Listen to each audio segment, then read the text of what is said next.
Welcome back, friends. So what we're going to do today is a simple drawing, but let's be creative and let's look around the house for old boxes or cardboard. You can use paper if you wish, but I think it's more fun to use and recycle materials that we have that we would normally throw in the trash.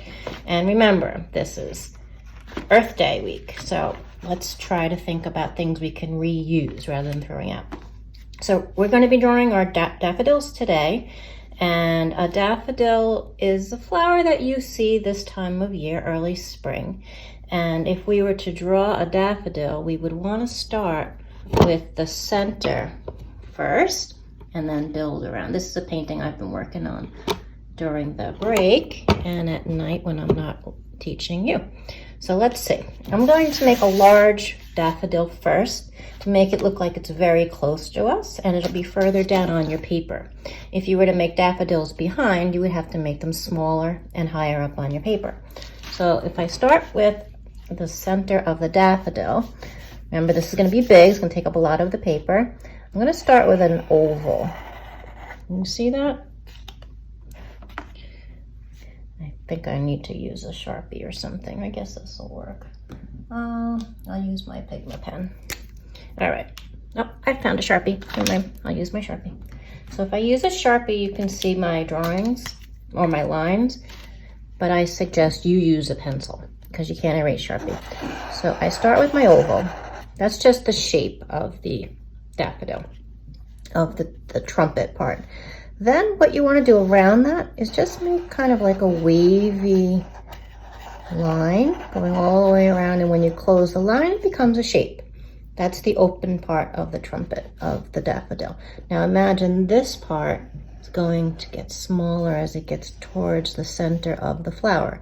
So think of it with a circle as the oval and go from there. Same thing from here, and then you curve it in on itself. All right, so that's the trumpet part of the daffodil. Now let's do the petals. So if we make a petal of our daffodil, I'm going to start with 3. So I'm going to do 1, make them as big as the trumpet, or you can make them bigger. 2. Now the next one is behind that, so you're not going to be able to see the whole thing. And imagine it's coming out of here. So you draw it in the air. And there's your base for your petals. Now there's 6 petals on a daffodil, most of them. All right, so then the next one's gonna go behind the first 2. So the first 2 overlap. And then 2, and then 3. Okay, so that is the shape of the flower. But the flower has a nice, long, thick stem that gets thinner. A little connection there, that's where it comes out of. And then the stem gets longer. It's coming out of the dirt, so maybe I can draw a little bit of the dirt there. Now you'll see on daffodils, they come out as they're growing out of the lines of the stem, which are like leaves. And then make this one look behind it.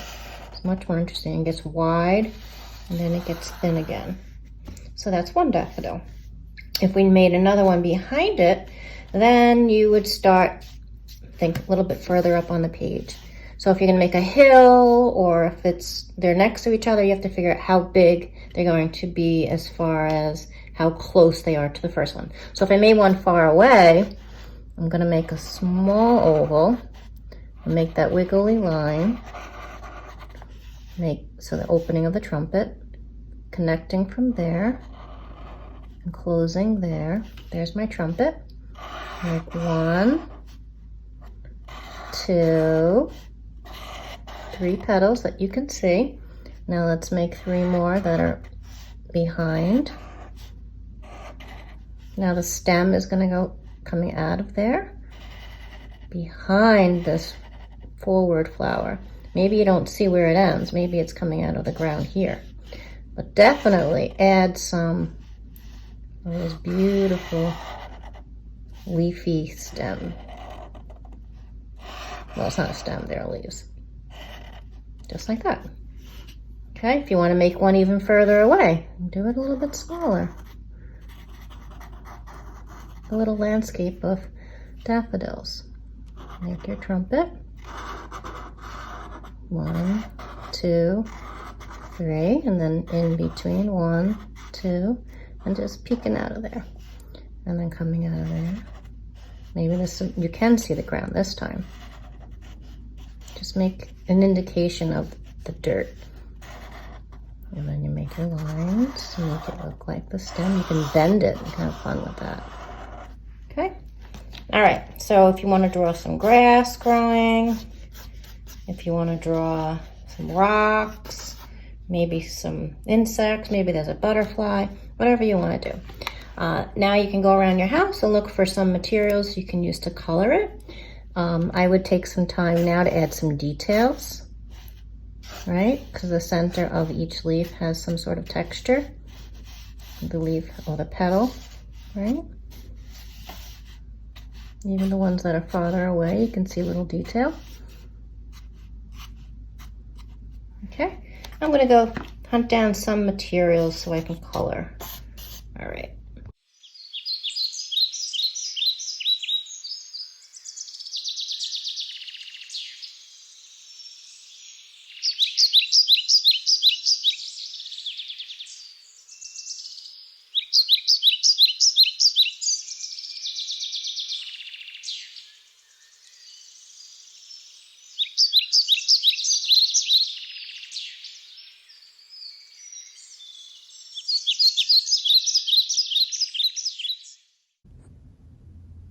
So at this point, I use any supplies that I had. I've been collecting things and I found a box that I had for ravioli, and I just put anything that I had in the house in that, so I always have it when I'm ready to do my artwork with you. So I have pencils, oil pastels, crayons, watercolor markers, you have it, and of course my glue.